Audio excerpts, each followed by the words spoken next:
But here's the thing about banter. Well, it's exciting, and there's adrenaline that comes from that. Banter does not make a relationship. Banter can't take you to a movie or hold your hand or cuddle. Banter is fleeting.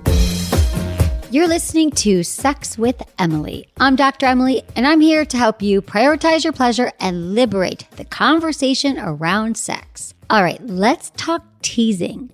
Do you know how to build sexual tension?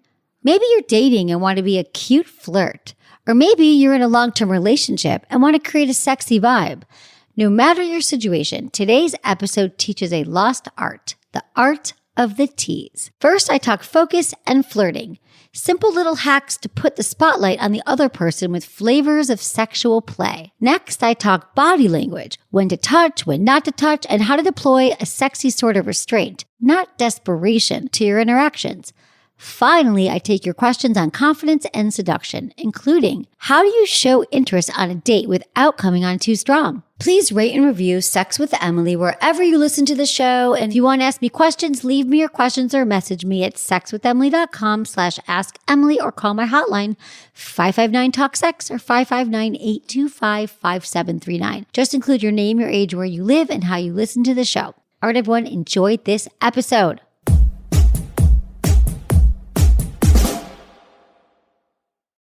By now, you've probably heard my magic wand story. It's a brand that's been part of my personal journey for more than 20 years.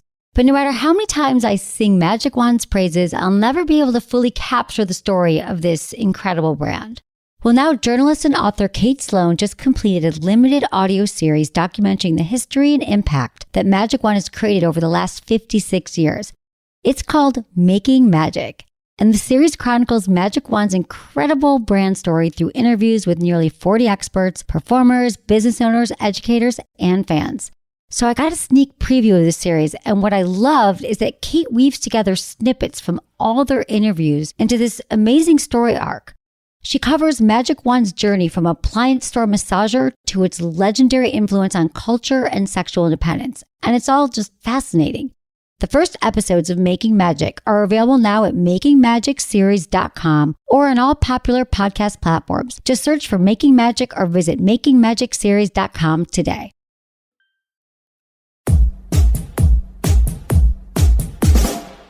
I'm going to get into some of your questions about flirting and sexual tension. But before we get into it, let's kick off today's discussion with some just basic pointers, some refreshers. Not to worry, flirting and seduction and building tension is a muscle, and we can strengthen it anytime, anywhere. So let's do this. Okay, number one, focus on the other person. Listen, flirting adds some spice to our life and supports positive attitudes towards other people. It might be flattery. I love a compliment. It's a subtle and enjoyable flattery, and it's more of a praise. It involves curiosity and humor and imagination. When you feel attracted to someone and you're like, what was that? You are feeling stirred inside, and it's not because of anything sexual happened. And you want to both be able to respond to that. So flirting is sort of putting the spotlight on someone else, making them feel like they're the only person in the room. It's creating that tension, that back and forth, which I totally understand is easier said than done. So here's some ways to get it going. Compliments. Here's the thing about compliments. You want to go beyond looks, and you want to make them interesting, because you could say you're really hot, or God, you're beautiful, or you're so sexy. But letting someone know that you appreciate their fashion sense or their insight shows that you get them on a really personal level. Don't you want to feel seen by the person you're dating? Like they get you and they know you? You could say you're cute, or I really like your dress. But maybe you could try to give them an unusual compliment, like, you have a really confident sounding voice. I love the sound of your voice. Or I really like the way you talk to people. You really seem like you're somebody who knows how to get the best out of people. Or I really enjoy your personality. You're so quirky and offbeat. I love listening to you laugh. Right? It's specific, and it has to do with that person. And you could do that with anybody, not even if you're not interested in them sexually. How good does it feel to be seen from people across the board? So remember that next time you're giving a compliment, you could say, great shirt, but God, I always love your style. You have such a unique style. I love the buttons on your shirt. Specific, specific, specific. Remember, this is a practice, and we can all do this. Use their name in a conversation. If you learn their name, and I'm really bad with names sometimes, so I try to repeat it. Hey, John, nice to meet you. Oh, really, John? You think so? And I do this when I'm texting. I always use their name. Not every time, but I'm like, so really, John, tell me more about that. And doesn't it feel good to hear your name? And also, our brains light up when we hear our name spoken in conversation. Think about it. TV anchors do it. Politicians do it. It's a classic trick, but when we hear our name, this reward centers in our brain. We stand up, we pay attention, someone's using our name, and it feels good. Be curious. Ask questions. If you don't know what to say, ask a question. Think of who, what, where, when, why. What made you come to this place? Why did you decide to get into that career? When did you arrive? How did you get to this certain place in your life? How did you get into this room? I mean, those are the basic questions that will allow you to be curious. When I say curious, ask questions and listen. Listening is not just about waiting for your turn to talk. It's about actually listening to what the person is saying. And how good does it feel when someone is genuinely curious and asking questions? So remember, do more asking questions and less talking about yourself. Listen, a little bit of mystery goes a long way, and curiosity is just hot. It really is. And I feel like I've said this a lot over the years, to be a really great listener on a date, but I can't tell you how many people I talk to who go on dates with people and they're like, well, they were a nice person, but they talked about themselves the whole time. And I always think to myself, didn't people get the memo? Don't people know this, that we're supposed to on a date ask questions? It's a gentle dance of giving and receiving information. All right. The next point here is it's all about body language. Body language is so important for building sexual tension. Let's start with eye contact. Eye contact is huge. It really just allows us to feel connected, feel seen. And I don't mean you gotta stare into someone's eyes for 60 seconds, but just more so than not. And this is also practice. I notice there's some things that I do where I look away or I'm thinking certain things or I look down when I'm not quite sure what I want to say. But I'm so aware of my eye contact now that I make sure that I bring it back. And this has also become a habit. Now when I don't make eye contact, I am very aware that I'm not making eye contact. So think about if eye contact is hard for you, think about why it's hard for you. Think about what it feels like and then start to practice. You can do it with a checkout person. You can do it when you're walking down the street. You can do it with your family. Just practice making eye contact again. And remember, this is all a muscle and you will learn how to do it. Okay. That's the first thing about body language. Okay. Then let's talk about just touch when it's appropriate. It's a very effective form of flirting for all genders because light touching shows interest beyond a doubt. Now, you might not be as obvious as you think. So sometimes you might think, well, I asked him out for dinner. We had a long meal. We've been on 3 dates right now. How did this person not know I was interested? But when there's an absence of touch or an absence of eye contact, your person might not know. And there's different kinds of touch. Think of the first being friendly. Friendly is like a light shoulder push or shoulder tap or a handshake. That's not really flirting, but it's good to test the waters. And then there's like obvious romantic touch, like a soft face touch or brushing someone's hair. It might feel too forward for flirting if you're not really into somebody, like you touch their face. What I'm recommending here is like a middle ground where you lightly touch their arm or you lightly graze their thigh and put a hand on their thigh. That's more like informal touching around the shoulder or the waist or really on the forearm. There was a study that showed that a light touch on the forearm increased the chance that somebody would go out on a date with someone and give them their phone number. The forearm, a light touch, a graze, because think about it. If most of connection isn't about words at all, but it's about body language, someone feels your fingers on their forearms for the first time or your hands on their skin, that's going to send a message. And hopefully it's going to be the right message that's going to allow you to take it to another level. And remember that so much of sexual touch is a suggestion that a sexual encounter might be possible. In other words, this is sexual tension. Another thing about body language is how you are presenting yourself. Are your arms crossed? Are their arms crossed? Are you leaning in? Are you leaning towards them? I mean, sometimes we have these unconscious self-protection habits that we're not aware of. We close our arms off. I remember I used to do that a lot. And now I notice, again, you guys, this is a practice. Even when I'm in a meeting with somebody, I don't allow myself to sit with my arms crossed. Maybe if I'm alone and I'm reading or I'm focusing on something.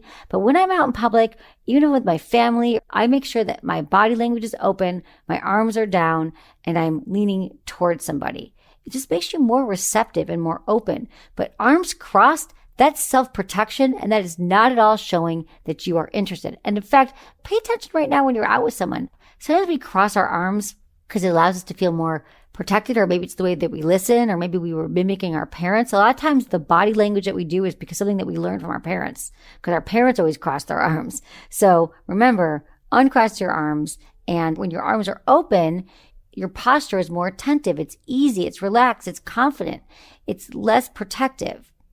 And then finally, ask yourself, what steps can you take today to make you feel more confident? Remember, this is not something that you're going to study, like you're going to go home for 8 hours and study it. It is a moment by moment, day by day practice.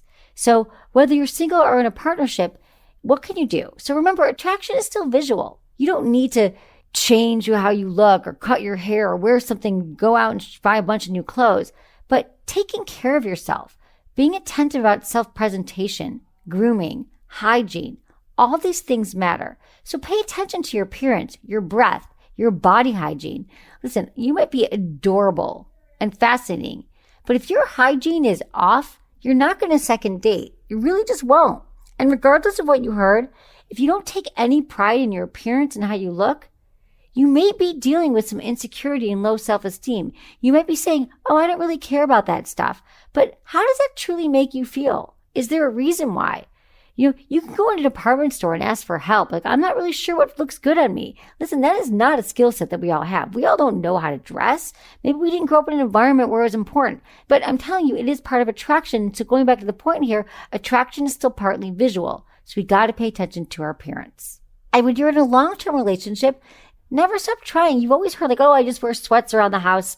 Maybe we stopped.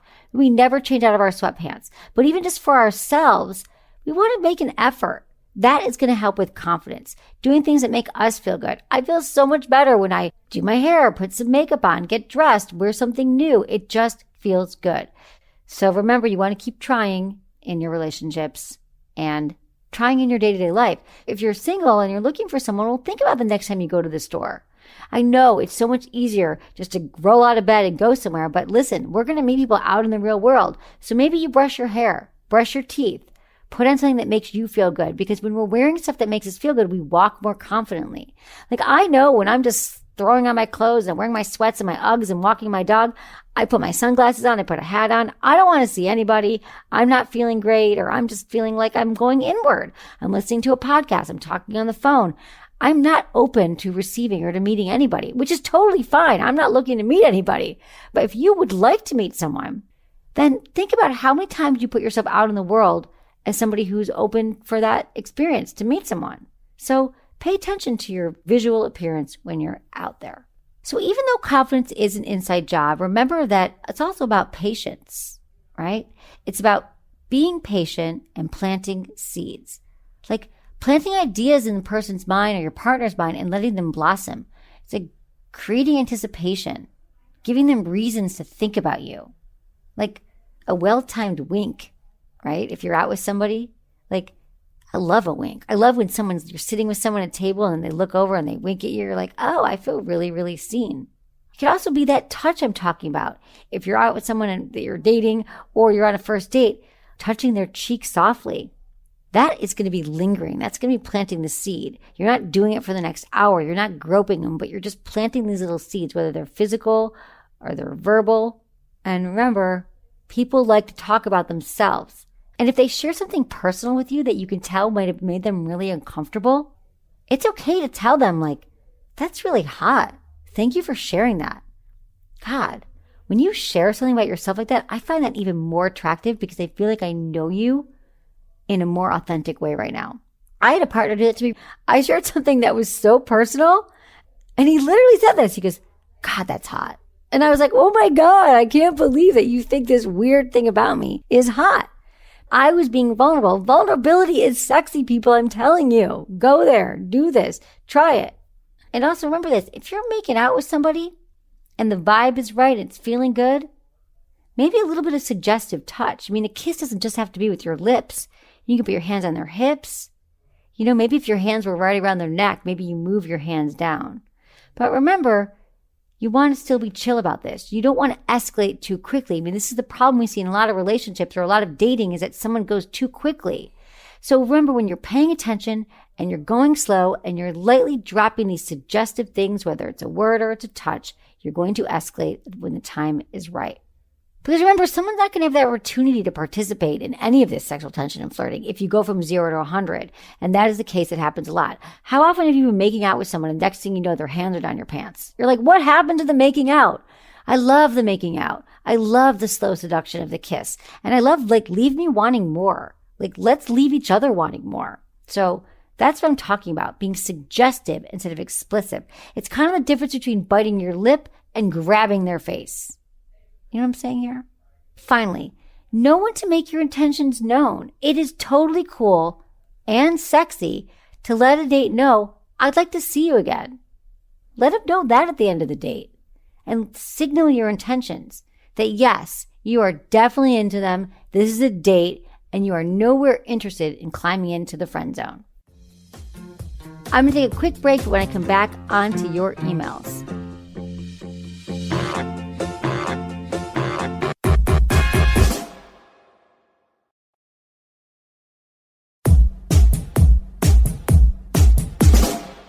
Let's get into your questions. This is from Jules, 31 in Iowa. Dear Dr. Emily, my name is Jules and my pronouns are he, him. I'm 31 years old from Iowa. My relationship of 5 years ended and it left me devastated to say the least. However, after some therapy and working on myself to be a better me, I believe I'm ready to date again. The problem, I believe, is I'm too much of a nice guy who's kind of shy on the first date. I'm a gentleman to the ladies, which has put me in the friend zone on my first date in 6.5 years, which is fine because I still made a new friend, but that isn't why I got on a dating app. Honestly, I may have forgotten how to flirt as I don't think I showed I was into her. When I think about it, it's like what Matthew Hussey said in his last appearance on your podcast. There were no signs of romantic interest. So how could she have known I was into her? Do you have any advice on how I can show my next first date I'm interested without coming off too strong? Well, first, Jules, love the self-awareness here. The fact that you have gotten so specific on exactly what it is and what went wrong, and you're not beating yourself up for being a bad person. You're just like, okay, I didn't flirt. Really shows great self-awareness. And I'm proud of you, Jules. Okay, let's talk about the friend zone real quick. Why do we get into the friend zone? Well, typically it's because we act like a friend. We offer to help.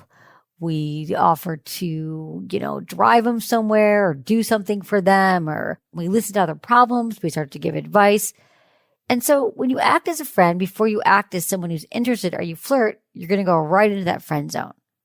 I think at the end of the day, we want a lover who's also a friend. Of course, I want my lovers to care about me and to do things that a friend would do and help me out, but not initially, not first thing. You don't want to lead with your friend skills is what I'm saying, because then they just see you as a friend and then they don't even know the romance part. So leading with the romance. Let's start with some basic flirting 101.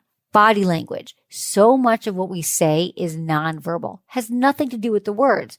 So be sure to just try some of these simple things next time you're on a first date. You want to lean in, not lean away, not with your legs turned towards the side or your arms crossed, but open, leaning towards, making eye contact.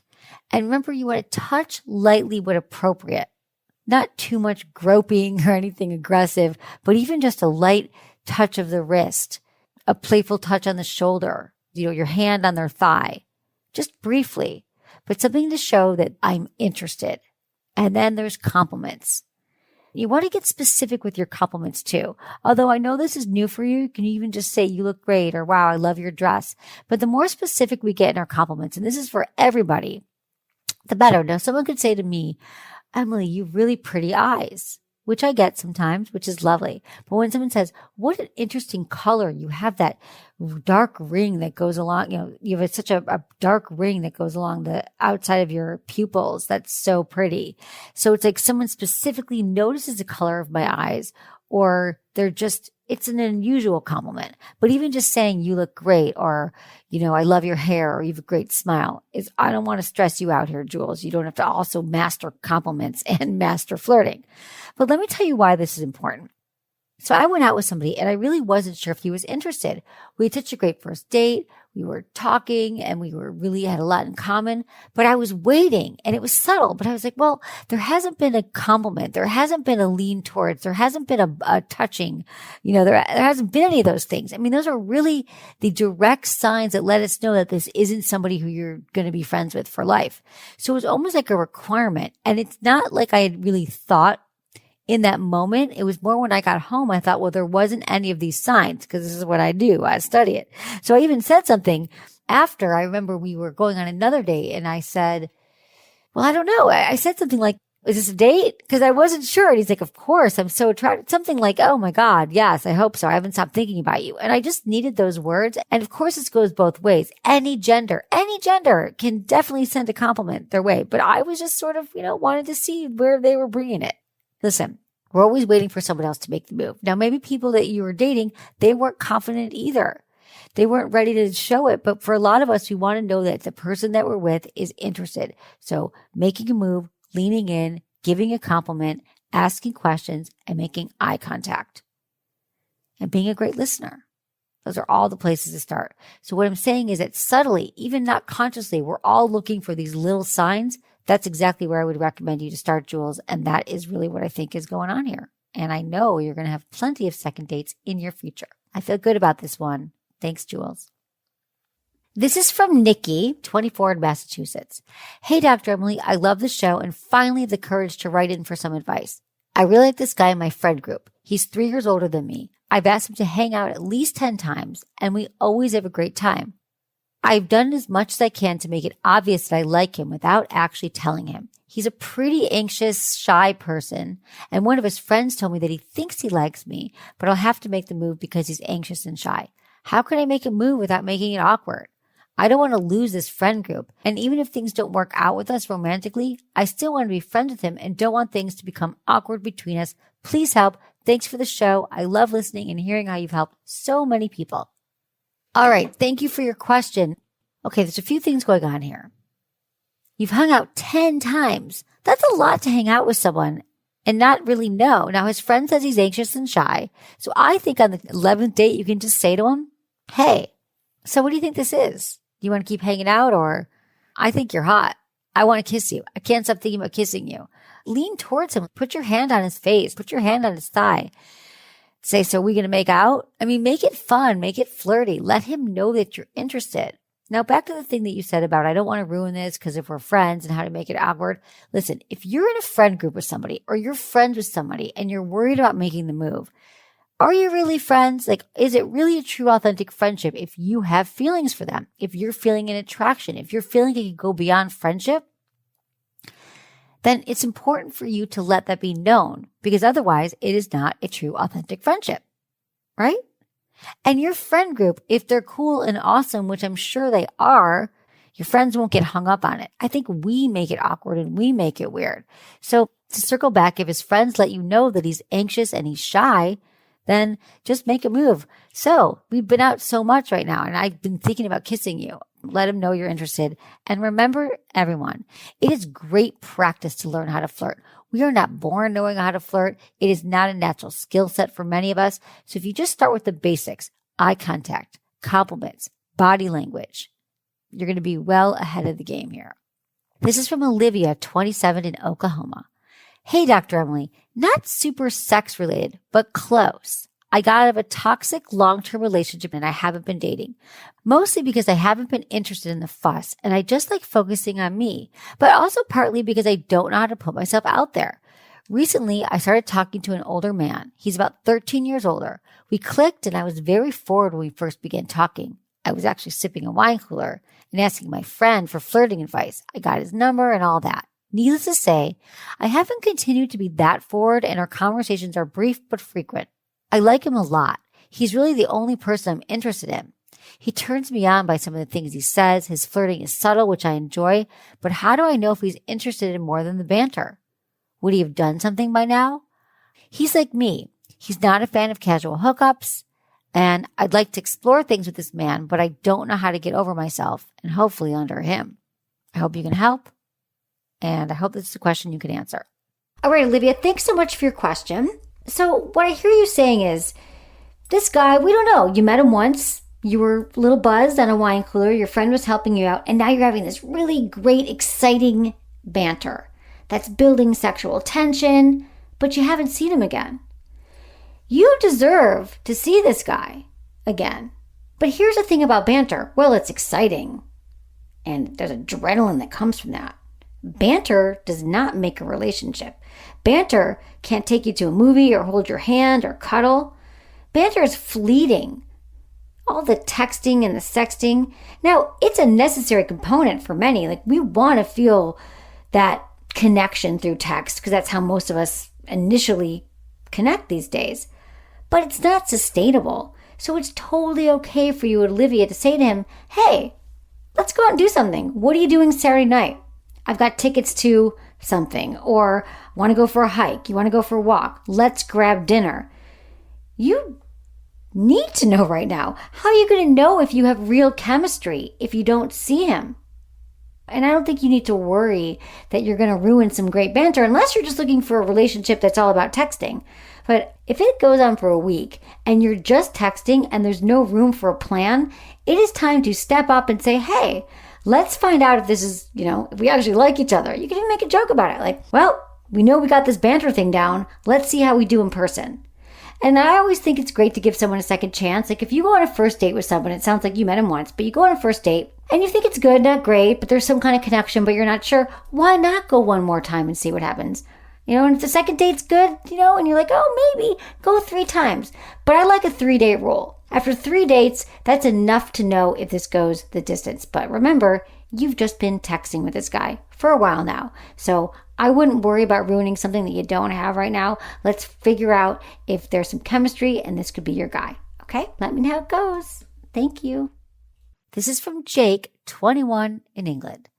Hey, Dr. Emily. Recently found your podcast after ending a long-term relationship of 2 years.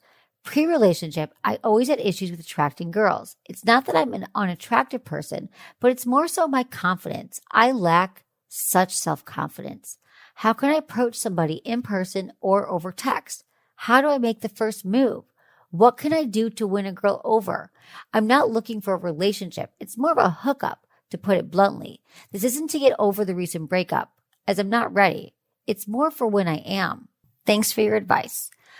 All right, Jake. So it's a lot of what we've been talking about here is that confidence, it's an inside job. And it's something that we work at every single day to feel like we show up as the best version of ourselves and really not worrying so much about what other people think. So there aren't any special pickup lines here at all. I mean, practice saying hello to someone. Just say hi. In fact, there have been studies that have shown that really saying hi is the most effective way to meet someone. Not hi, beautiful, or is this seat taken, or do you come here often? Just hello. Be interested. Ask questions. Making eye contact with somebody. Using someone's name. When you find their name out, you can repeat it. Hi, well, Emily, tell me more about. So Emily, what's in the bag? What did you get to drink? So let's say you're waiting in line or you're both in an environment. You want to observe something going on in the environment. You could be in a coffee shop. You could be waiting in line at the grocery store. You could be at the grocery store. You could be in a restaurant. Observe something going on. Well, that's interesting. Or how often does it usually rain here? I didn't think it was ever going to stop raining. God, the traffic today was insane. How long did it take you to get here? I mean, really just casual conversation, observing something in the environment and asking a question. That doesn't sound like flirting, right? But just a way to get to know somebody. And you get to connect them in a non-threatening way. Because what's way more threatening is coming off as like creepy or do you come here often or using one of these pickup lines. That's just not going to work for you, Jake. That's really not going to work for any of us. I'm just going to repeat this. Body language. Your body language is going to indicate whether you are confident or not. So just be confident, smile, have a positive attitude. Don't overdo flirting and you don't want to flirt with everybody. And also, be a good listener, show that you're interested in your date. And you want to feel relaxed. Remember, your body language should be calm and relaxed. You want to have a welcoming disposition. Have your arms open. Your body language is open. turn off your phone, stop looking at your phone, and be yourself. The more we are ourselves, the more we are truly ourselves, and we stop censoring what we're going to say, the more people can authentically get to know us. So it's a practice. And let me tell you this, Jake, we can practice flirting every single day. There are people walking on this planet. You go out, you're walking, you're on the bus, you're going to work, you're in the store, you're at the gym. There's always an opportunity for you to smile and strike up a conversation with someone, even if you're not interested. In fact, I think it's a great practice to do with people that you don't even want to have sex with, that you're not even attracted to. Practice flirting in your day-to-day life with everybody, and then it becomes a skill set. And it helps you get over the fear you have of maybe talking to people or approaching. And it really has to do with personality too. It just makes you more likable, makes you more approachable as well. And then it becomes more of a habit. It's all we want, right? We want to do things that make us uncomfortable enough so they become a habit. That's the secret. All right, Jake? Best of luck to you, and let me know how it goes.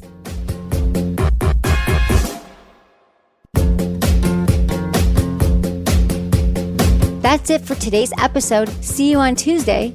Thanks for listening to Sex with Emily. Be sure to like, subscribe, and give us a review wherever you listen to the podcast, and share this with a friend or partner. You can find me on YouTube, Instagram, Facebook, and Twitter at Sex with Emily. Oh, I've been told I give really good email. So sign up at sexwithemily.com. And while you're there, check out my free guides and articles for more ways to prioritize your pleasure.